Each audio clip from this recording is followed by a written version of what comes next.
Welcome to the Software Process and Measurement Cast number 857. I'm Tom Cagley, your host. Today, we feature our interview with Andy Hilliard, CEO of Accelerance and author of Synergea. In this episode, we talk about the future of software development and how global teams fit into the current geopolitical perspective. Nothing light and frothy in this week's podcast. Andy Hilliard is the CEO of Accelerance. Andy leads and advocates for globalization and collaboration of great software teams with their clients who are in search of talent and innovation, building a distributed extension of their engineering function and culture. At Accelerance, they're passionate about global software development and commitment to making our global relationship an enviable success. Accelerance has certified software engineering partners in more than 35 countries that are large enough to scale, but small enough to care. Are you ready to talk about the future of software development? It's time for the interview. Andy Hilliard, welcome to the Software Process and Measurement Cast. Thank you very much, Tom. Pleasure to be here. This is going to be exciting. Let's start off with something really light, breezy, easy to answer, airy. So, software development in the 2025 and above, so what's the future of software development? See, I told you that'd be nice and light and easy. Yeah, well, I don't know if that is light and easy. The future of software development. Well, it's certainly different than it is today. I mean, we're going through another revolution. It's like the Industrial Revolution and the Digital Revolution, and now we're in the AI revolution. I can tell you that you don't know our business model yet and who we work with, but I can tell you that the software development partners that we work with around the world are already being affected in many ways. Like any revolution, there is a period of pain and adjustment and pushback, and eventually the inevitability wins out.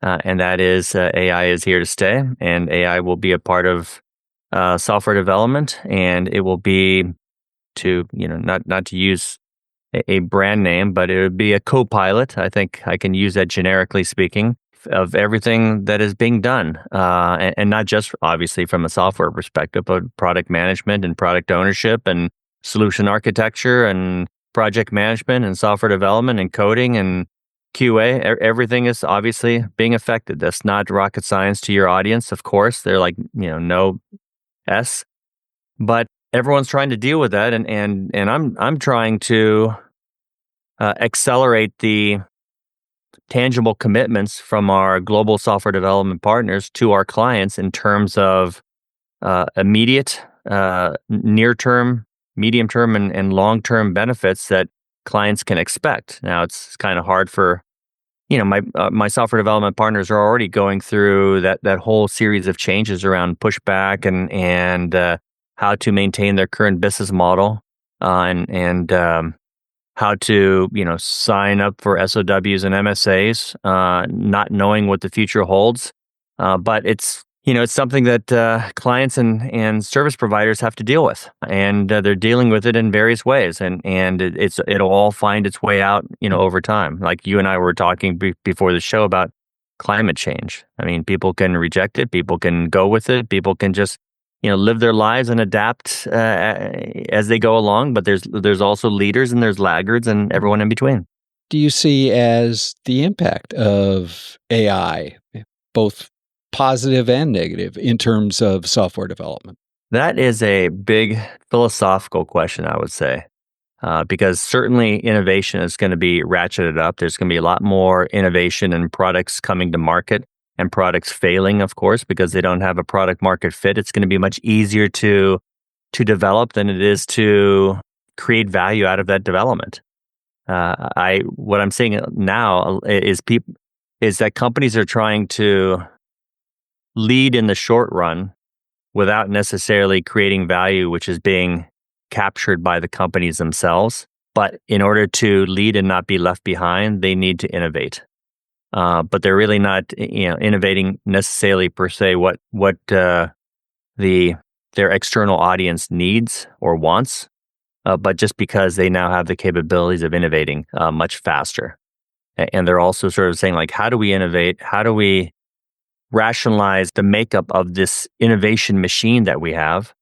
And what is it? How does AI play a part? And how do we continue to survive and hopefully lead? So, if we have innovation without value creation, isn't that a sort of prescription for capital destruction?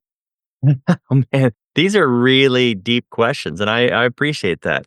In a large sense, yes. And there's going to be a lot of bodies littered on the roadway in this capital destruction, as you call it. But there will also be some winners and leaders out there, which either through happenstance or luck, or just through really smart strategic planning and execution, capture a lion's share. But I just think that's the society we live in.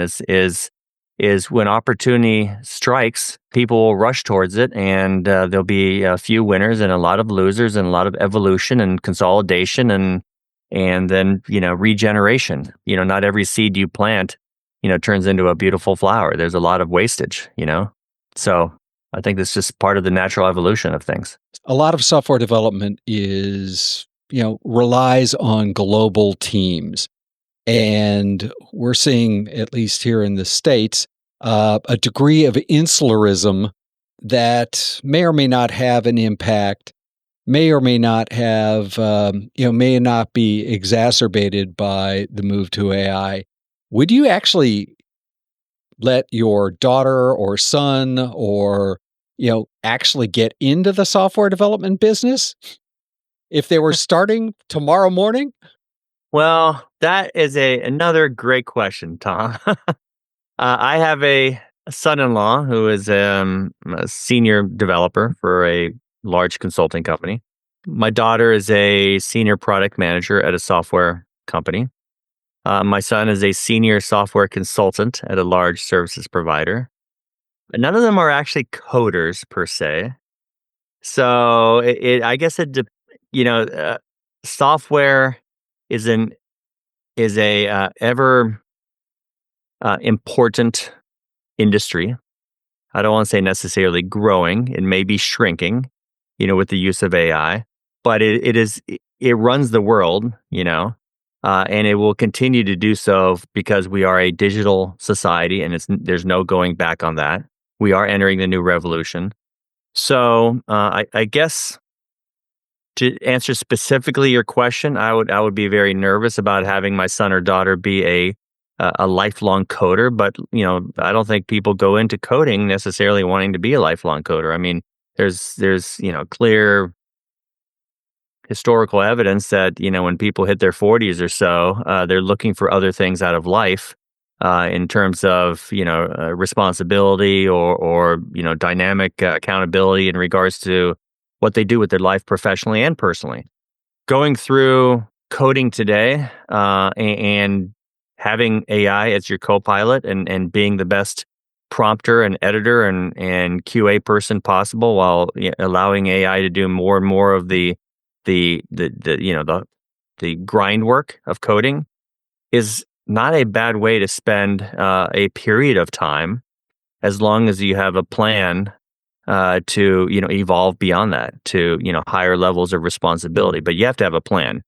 If you consider that a lifelong career, then no, that's not a good plan. Even today, even 5 years ago, that wasn't a good plan. And probably not. Arguably, one of the reasons I poke at that is I had a recent guest on the podcast who his argument was that, at least at the entry-level position, that much of the experience that entry-level coders get is no longer available to them. So that we're going to have a dearth of, at least in sort of advanced markets, a dearth of entry-level people coming into the market because it's just not there to get that experience anymore. You can get an AI, to write interfaces if you wanted. Oh, yeah. I mean, between AI and global talent, you can find, we're in a capitalist society. We're looking for the highest productivity at the lowest cost. And whether that's through human arbitrage, pricing arbitrage, global arbitrage, or AI arbitrage. It's, companies are going to do that to be more competitive, to be faster, to be quicker and more innovative. I mean, so if I was a young domestic person, now there's a need for culture, especially if you're coming back to work, and the possibility of leadership and evolution in the company. And there's always going to be a need for sort of a globally integrated, which includes domestically led development teams. But it's, no one has a monopoly anymore on that. Sure. I mean, you're just divided between AI, offshore, and domestic. Is the model a combination of all those things, Yeah. at least for the short term? Yeah, definitely. And I don't know if I'd say short term. I mean, it's whatever is economically and competitively advantageous for companies. You have 85% of the software development talent outside the U.S. borders, which comes at generally lower pricing, anywhere from 75% to 25% lower. But you have a much larger pool, which is speed to acquire the right talent, a greater pool of talent to choose from, so you can get more hyper-specialized talent faster. You can deploy them faster, which means ultimately you get code written faster and products to market faster. So it's not just the price point, but it's also just the talent. And if there's a large demand for this talent and a relatively low domestic supply, you're going to have higher turnover also domestically. So if you want lower turnover, speed to access to talent, and speed to access to hyper specialized talent at a lower price point, you're going to have global talent as a part of the ingredients of your cake. So many organizations have struggled with we won't call it the offshore model, but the multi-shore model, let's say, Sure. over, at least in the late last century and early this century. What makes that actually work better now? Oh, okay. So a couple of things here, and I'll try to break it out so we can have some pauses and transitions between these things. But obviously, just the global experience, the cumulative global experience of companies doing this and learning from it and making mistakes, and also the globalization of Western culture. There's a higher percentage of people that speak English more fluently as a second language, and they understand our culture, they understand our society, they understand our products, they understand the end users just over time, because most of the software development talent is educated enough to where they're consuming, 80% of their media is English-based and largely U.S. culturally driven. So it's just there's not so much of a cultural gap. There's not so much of a language gap. Of course, there's always time zone. There's nothing you can do about that. But I think the cumulative worldwide experience of leaders that have experience in dealing with offshore talent and now not doing the same mistakes because they're not rookies at doing it. That's I have a lot of answers to this question, but I think that's a good enough start. Okay. So if they're not making the rookie mistakes anymore, what are the mistakes they are making? Well, first and foremost, the mistake they're making is a U.S. cultural mistake. Americans are very binary in the way they outsource. I mean, it's still in our DNA that outsourcing is a very transactional relationship. I want X done. I keep thinking, what was it, Apollo 13 or something? This spaceship is the accumulation of the lowest cost bidders, a whole bunch of suppliers bidding the lowest cost. And, I'm flying here at 25,000 miles an hour. It's crazy. But so Americans really have this sort of like, I want X done for Y, and I want it done fast. And if I don't like what I'm doing, I will fire you, not pay you, sue you. So we're also a very litigious country too. And if you're very transactional and litigious and binary and transactional in the way you work, Tom, you've been in software development long enough. I think you probably know, based on your experience, your expertise, that being transactional in a team sport like software does not typically bode well for great outcomes. At least not competitively great outcomes. And not in the long term. And not in the long term, exactly. You may slog through this thing, and then you'll say like, outsourcing doesn't work. It's like it's not the outsourcing. It's your whole framework. It's your mentality. It's how you treat people. It's how you make them accountable. It's how you integrate them. It's how you empower them. It's how you serve them. What do you mean serve them? They're serving me.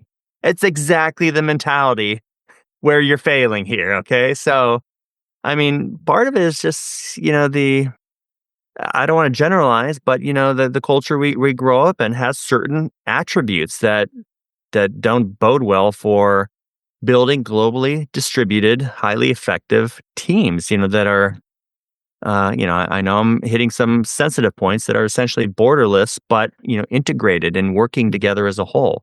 I know that shouldn't sound like something that is, radical or, political, but for some reason, everything is these days, right? Yeah, I hear you.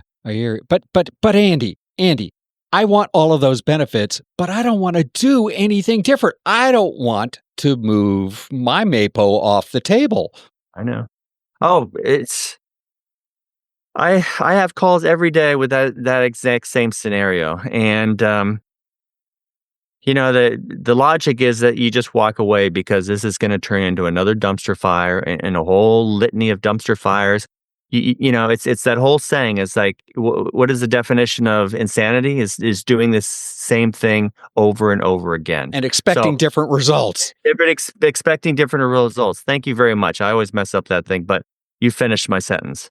And so, at what point do you just walk away saying this is gonna turn out the same, or can you convert your prospect, your client, to be thinking that to go slow to go fast? I will invest the time. I know this binary transactional model doesn't work long term. I failed repeatedly.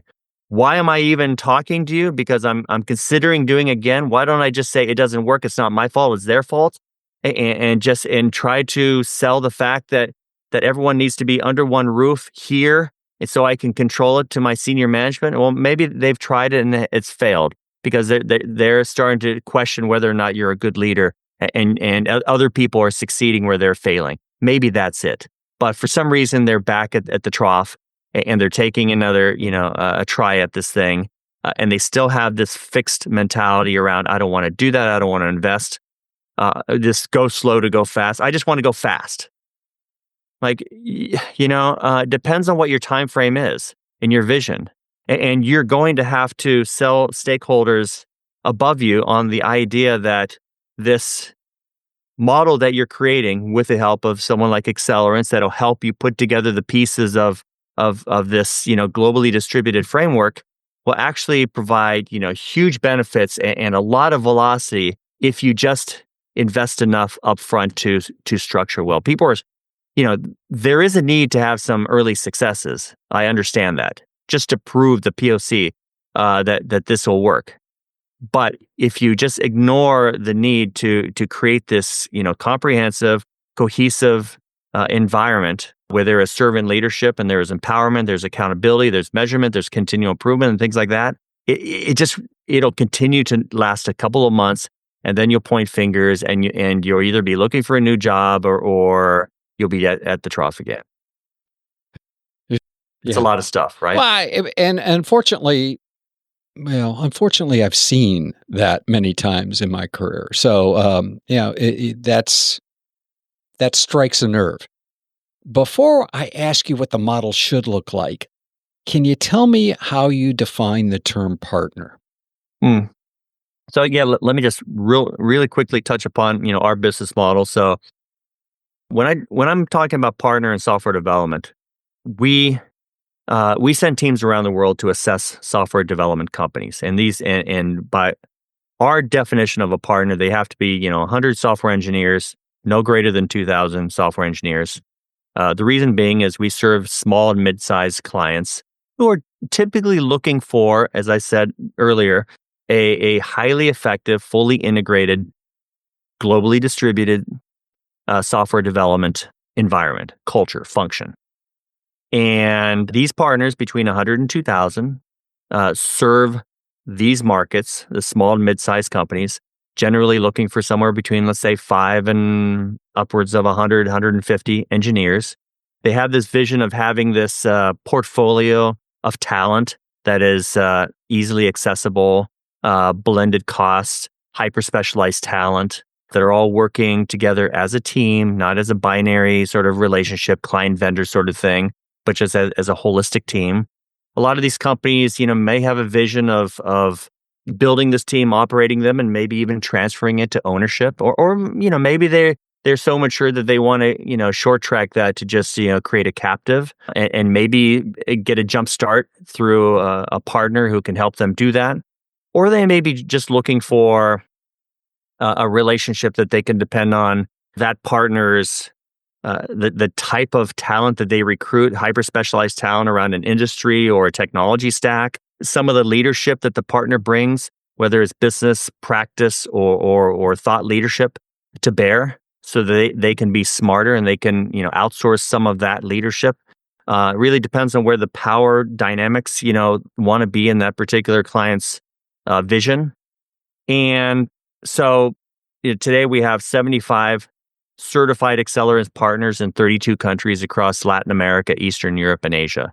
And each partner is not competitive with one another. They're complementary because they each have their own area of hyper specialization, whether it's an industry vertical or a technology stack. But they all have one thing in common. They have, a breadth and depth of thought leadership, practice leadership, and business leadership.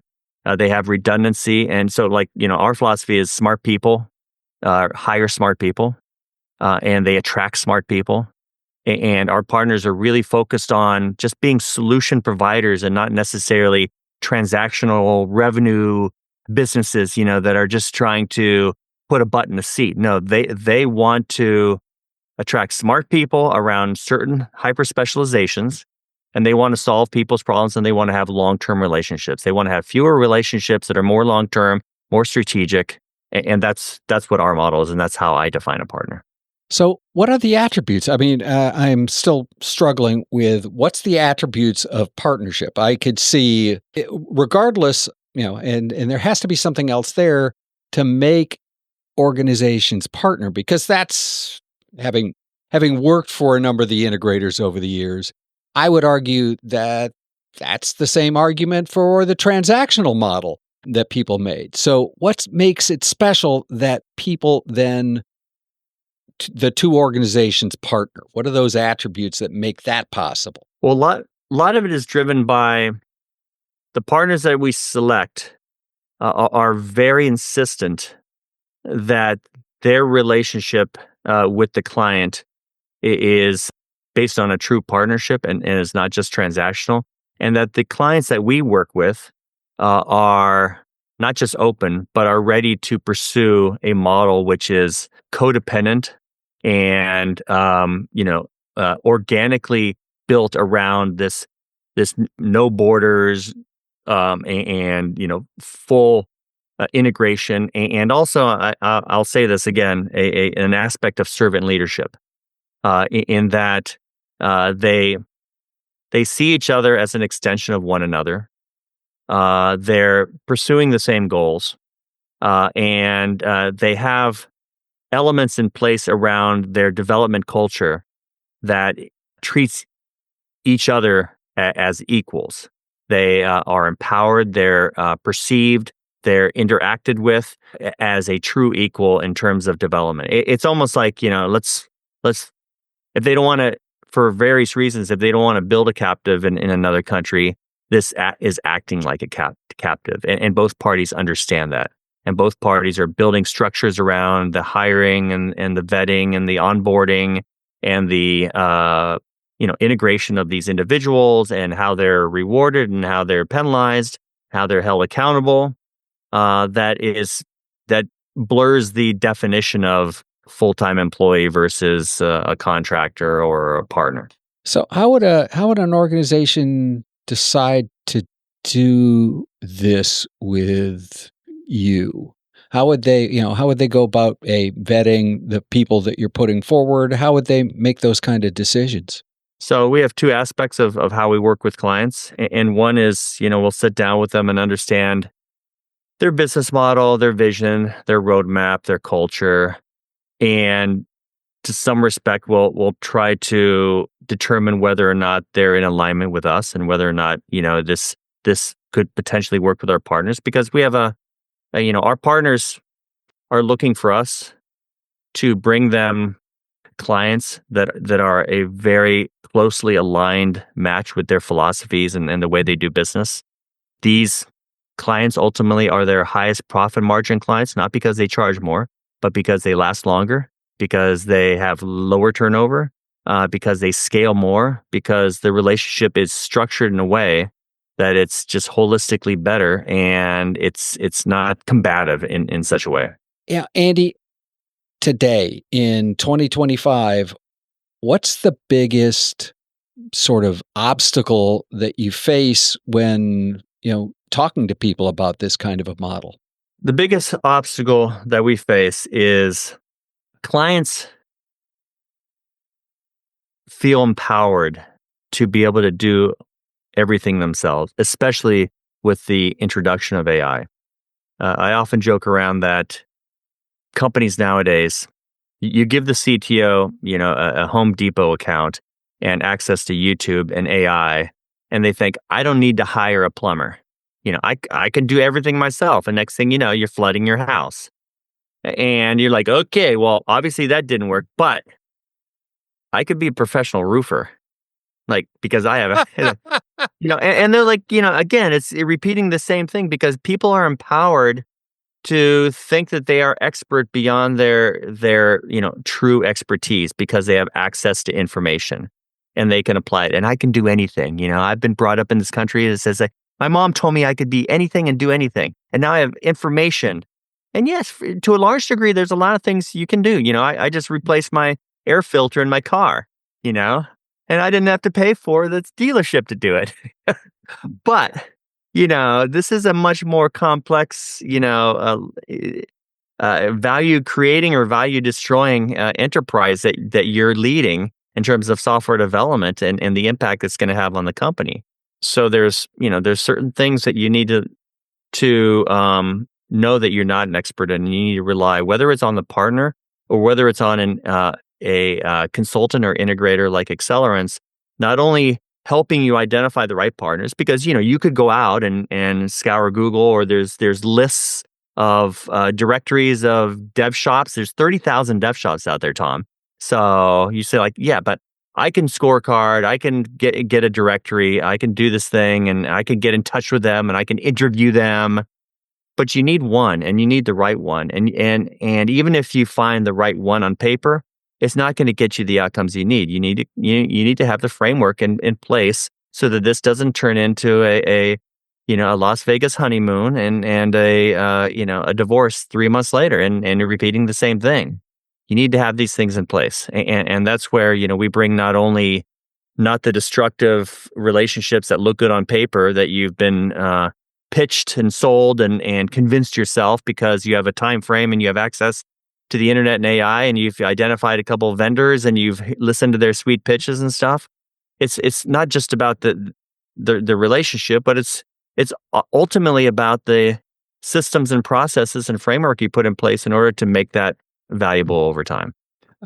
You're preaching it sounds to the choir complicated, here. but it doesn't have to be. And ultimately, you have to rely on people that have been doing this a long time. I mean, in your profession. Yeah, fair. I'm sure there's a lot of people that try to be agile coaches and consultants and professionals, and there's a million of them out there, right? Well, of course there are, and you can probably go and take a course overnight, and pull a cert and say that you are one, whether or not you've ever been able to spell anything before in your life. Andy, if you woke up tomorrow morning, somebody handed you your caffeinated beverage of choice and gave you a magic wand and 2 wishes that you could change any 2 things impacting software development, what would those 2 things be and why?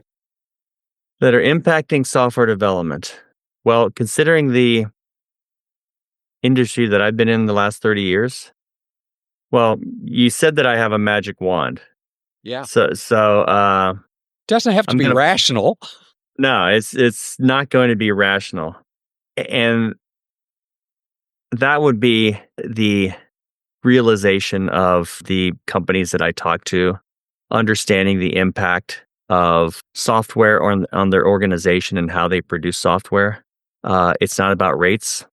It's about productivity over time and cohesiveness of the team that you're working with. And that, great things can be produced if you think in terms of team dynamics. My magic wand is having fewer of these conversations, which are led by short-term goals of cost savings and putting butts in seats, and more about outcomes, longer-term outcomes, and holistic cultures and environments that are producing value over time. This whole, people to go slow to go fast, and knowing that the rewards are worth the investment. So, Andy, if people wanted to continue the conversation, they wanted to find out about you, find out about your book, find out about Accelerance, how would they go about doing that? Well, of course, there's Andy at Accelerance.com, and we're at Accelerance.com as well. We've been doing this for 25 years now. Started largely as a thought leadership around global software development. But we've, over the last couple of years, seen a lot of changes, the introduction of, globally distributed development across Latin America, the introduction of AI, finding partners that are AI first in terms of, promising, advantages and velocity of value over time. And that's an important aspect that we didn't really talk about, Tom. And we produce a lot of thought leadership and content around structuring and building and identifying software development models and teams. So I'd appreciate anyone reaching out and I'd love to talk to them. Super. At this point, I open up the platform for you to promote anything you'd like. So, platform is yours, Andy. Great. Well, the one thing I'd like to promote two things actually, and one is that three things. One is the book in the upper left-hand corner, Synergea. It just came out this year. Actually, it just came out middle of last year. I forgot we're in 2025. And it talks about the evolution of software and AI and globally distributed teams. And I think there's a lot of great pointers in there. The second thing is that every year we produce a global trends and rates guide, which talks about obviously trends and global rates with software engineering. And lastly is I'm just about ready to launch a book, which is called The Total Cost of Development, which talks about 16 areas that impact value creation or value destruction that don't have to deal with rates. And that's a lot of what you deal with, Tom, as far as speed, efficiency, and cost of delays and acquiring the right talent and organizing them, quality and process optimization and geographic considerations and the use of AI and flexibility, resiliency, turnover, communication, collaboration, things like that. And it has really interesting real case monetary impacts of all these different facets on the development that a lot of companies don't take into account. They look at the rate card and saying, I want the same, but for cheaper. And that really doesn't exist on this planet. You get what you pay for. And if you're going cheaper, there's corners being cut and there's advantages being lost. That's the reality. So what's the name of the new book? The Total Cost of Development. And when might we see it pop up in the real world? Well, it's going to be launched on a chapter-by-chapter basis beginning this month through social media, through podcasts. We have actually industry thought and practice leaders that are contributing to each chapter and talking about their experience with that particular aspect of value creation and destruction. So, and then it'll be obviously launched as a compilation probably later this year. Andy, this has been absolutely fantastic. We could talk for a lot longer, and there are probably any number of topics that we glanced off of, but perhaps again in the future. Thanks a lot, Tom. I really appreciate the invitation to talk. It's a pleasure.